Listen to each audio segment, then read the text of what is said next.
Muy bien, este es precisamente parte del pronunciamiento que han brindado las autoridades correspondientes en relación al caso Redq. Recordemos que en su momento se informó por parte de las actuales autoridades de SGPlan acerca de un proceso de investigación que se inició con relación a esta plaza fantasma. Retomamos la conferencia de prensa.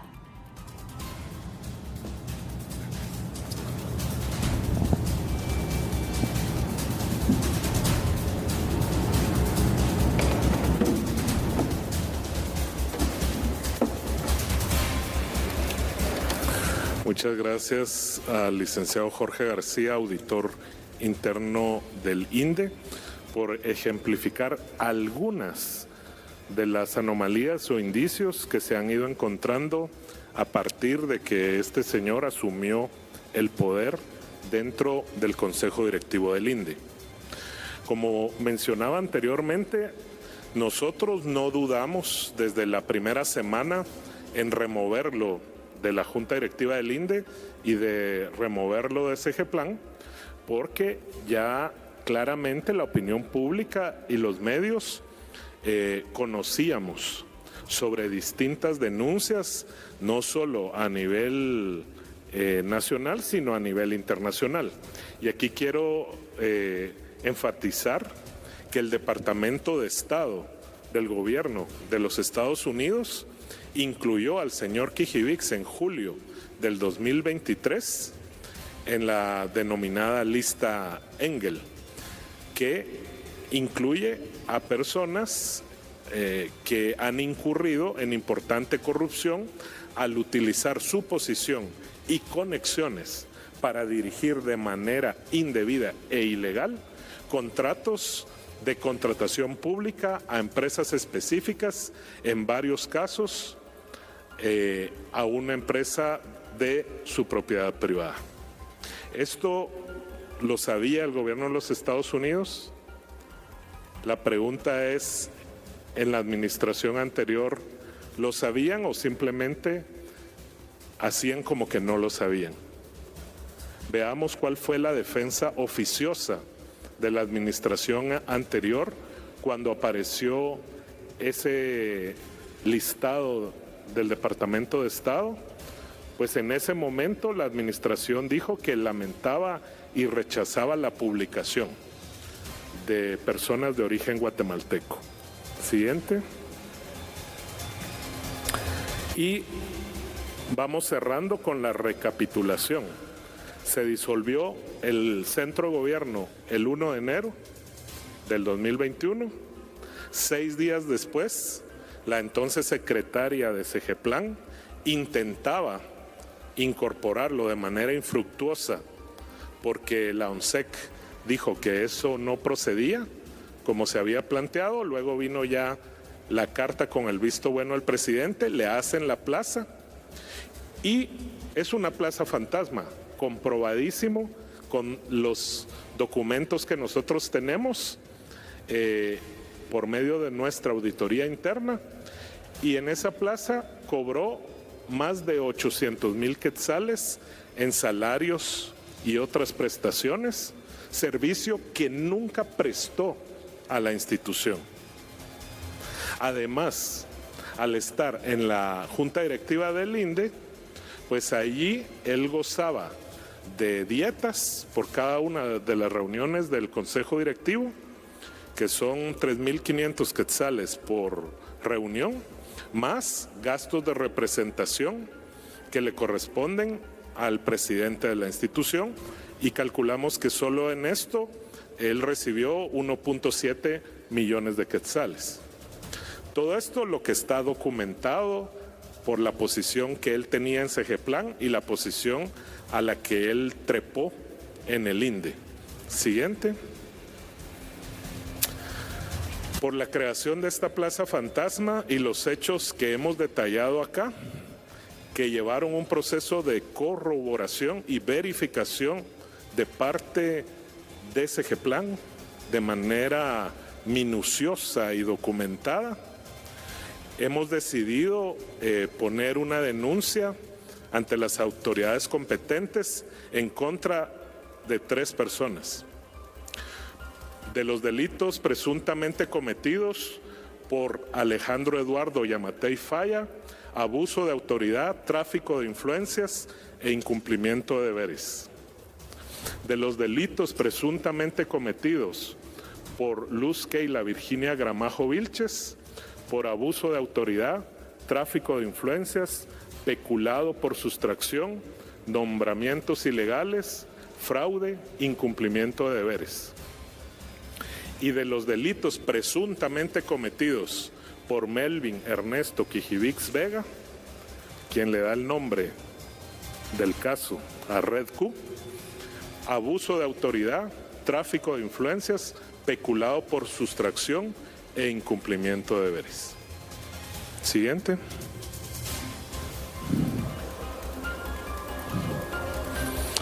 Dejo en la palabra al director de la Comisión contra la Corrupción.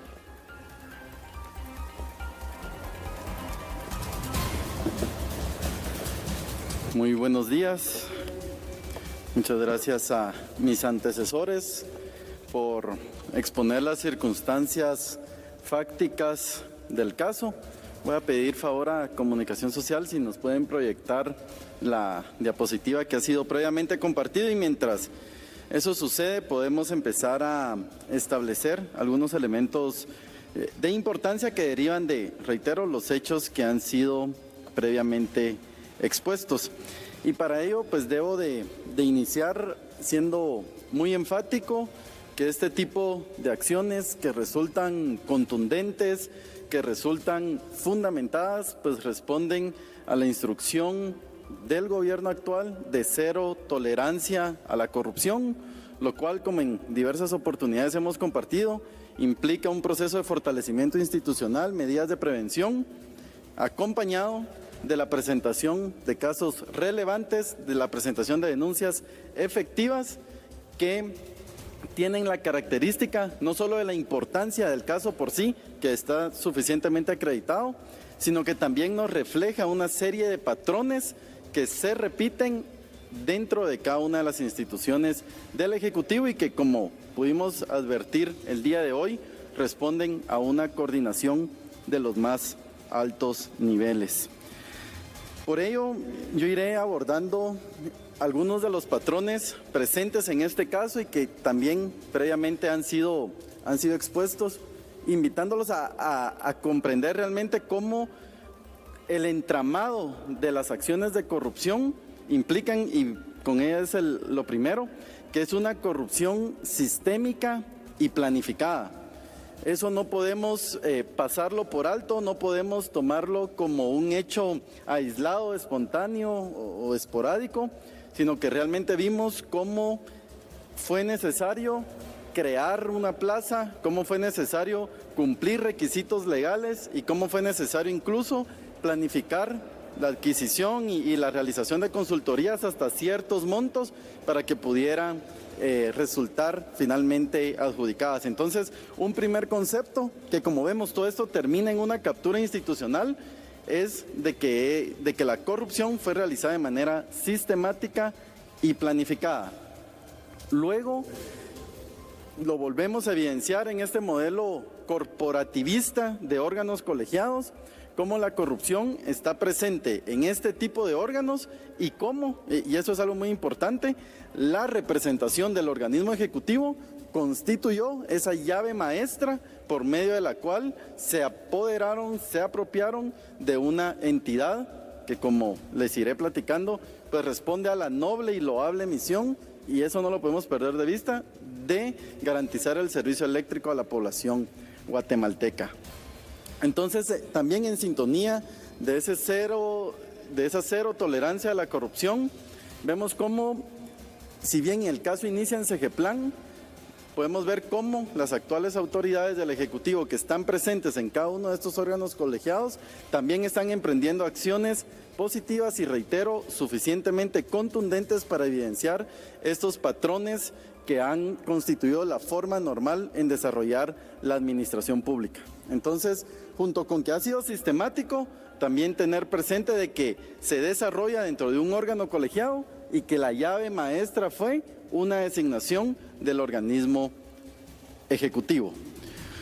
Luego, en diversos espacios concluimos de que el servicio civil es una causa de la corrupción y aquí vemos realmente cómo se pervirtió ese servicio civil, cómo alejado de esos parámetros éticos, de esos parámetros de meritocracia, el nombramiento se realizaba con las notas de ser una plaza fantasma, como muy bien lo ha indicado CGPlan, con la única finalidad de cumplir un requisito y poder tener poder dentro del INDE. Entonces, efectivamente, el servicio civil es una causa de la corrupción, pero bajo estos parámetros de perversión en donde ha sido utilizado tanto el nombramiento como el ejercicio de la función pública, no para el bien común, como cada uno de los servidores públicos tenemos la obligación de actuar, sino para beneficios personales y precisamente esa es la definición de la corrupción, ¿verdad? Utilizar el poder público para beneficios personales y aquí tenemos acreditada cada palabra de esa definición. Luego, como hemos también identificado en otros sectores y ahora en el INDE, se crean circunstancias o necesidades inexistentes. En el detalle del caso se advierte que, por ejemplo, contratan hasta 2 y 3 asesorías para crear un reglamento que posiblemente estaba desarrollado y que además hay una unidad de asuntos jurídicos dentro de la propia institución que debería de asumir responsablemente cada una de esas funciones. Entonces, no solo se hacen adjudicaciones dirigidas, sino que esos eventos desde un inicio surgen creando necesidades inexistentes. De ahí también regreso al primer punto, que es una corrupción planificada. Luego, y aquí sirve de nuevo para posicionar un tema que en agenda del Ejecutivo ha estado, ya lo vimos con el caso SAT B410 y ahora lo vemos con este caso. El señor auditor nos explicaba ese entramado de sociedades que forman parte de la red Q y al final, dentro de las averiguaciones administrativas, nos encontramos que hay una sucesión de representantes legales y accionistas en donde se torna complejo conocer quiénes son los beneficiarios finales de la red Q. En ese orden, el Ejecutivo pues está próximo a presentar la iniciativa de ley de beneficiarios finales y cuando en el momento de presentarla se cuestione la importancia de hacerlo, ahí nos recordaremos tanto de este caso como el de SAT para reiterar por qué dentro de nuestro ordenamiento jurídico una norma de esas características debe estar. ¿Qué conlleva también esto? Pues de que definitivamente en la operativización de la red Q, pues hubo intermediarios de testaferros que asumían esos beneficios en un primer momento y que luego, que va a ser función del Ministerio Público, pues determinar el curso del dinero y el curso de los beneficios para determinar en última instancia a quién le llegaba ese dinero que el Estado contrataba y que contrataba, recordemos, basado en necesidades que no existían. Luego se hizo referencia a aspectos de nepotismo, aspectos de tráfico de influencias. Aquí al final había un concierto de voluntades en donde cada una de las que intervenían sabían exactamente el papel que debían de surgir, ya sea dentro de la institución, como incluso los proveedores que eran invitados a ofertar para saber en qué términos debían de hacerse. Y aquí la nota del nepotismo es de que estuvieron involucrados familiares de quien hemos hecho referencia, Melvin Kijivix. Luego, que también ha sido un tema que se ha posicionado y que se están tomando medidas al respecto, se evidencia cómo es necesario la emisión de normas vinculadas con conflictos de interés. Aquí, pues en esto no voy a ahondar. Creo que si hablamos de nepotismo, creo que si hablamos de testaferrato, que si hablamos de tráfico de influencias, ahí se acredita que también en el desarrollo de las operaciones de la red Q, pues había un conflicto de interés evidente, que una de sus tantas manifestaciones es la colusión que ustedes también ven en pantalla, la colusión en el sentido de que como era un entramado de empresas que tenían conocimiento entre ellas de los procedimientos que se estaban agotando, pues les resultó viable llegar a acuerdos para poder competir en aquellos casos que habían procesos competitivos y poder entre ellos pues presentar ofertas que son similares entre ellas y que denota cierto acuerdo en su presentación. Luego, y con esto voy terminando, no solo las actuaciones y los patrones de corrupción son a través de acciones positivas, acciones que necesitan predemitación y ventaja y que requieren esa planificación que tanto he insistido, sino que también estuvo acompañado de actitudes omisivas como una total ausencia en esa debida diligencia que debe tener todo funcionario en el ejercicio de los cargos a los cuales ha sido designado.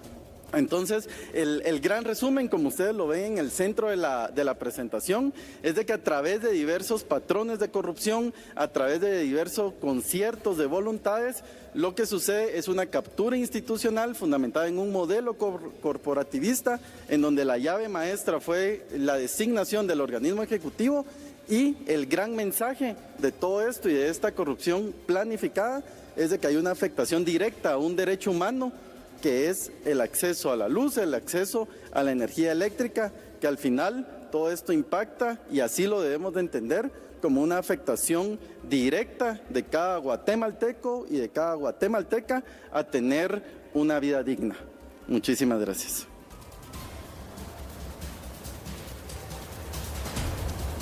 Muy bien, estimados amigos, hemos recibido esta información. Cedemos entonces el espacio para las preguntas de los medios. Gracias, muy buenos días, señor secretario, señor ministro, a todos los distinguidos funcionarios que le acompañan. Comenzamos con Leslie Sánchez de Guatevisión.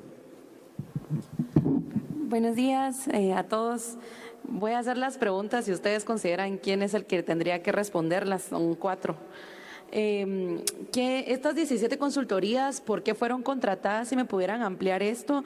En total, entiendo yo, apunté aquí que fueron 8.6 millones entre 2022 y 2023 en los que se gastó en estas consultorías. Solo si me pudieran corroborar este dato.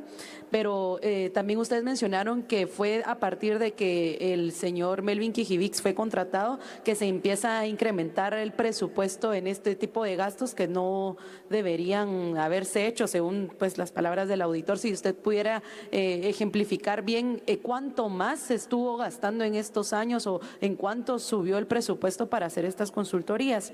En cuanto, bueno, también quiero preguntar también por cuánto de esta manera se desarrolla la conferencia de prensa relacionada a un nuevo caso de corrupción denominado caso Red Q, que involucra a CGPLAN y el INDE durante la administración pasada. Con esta información vamos a la pausa, ya volvemos.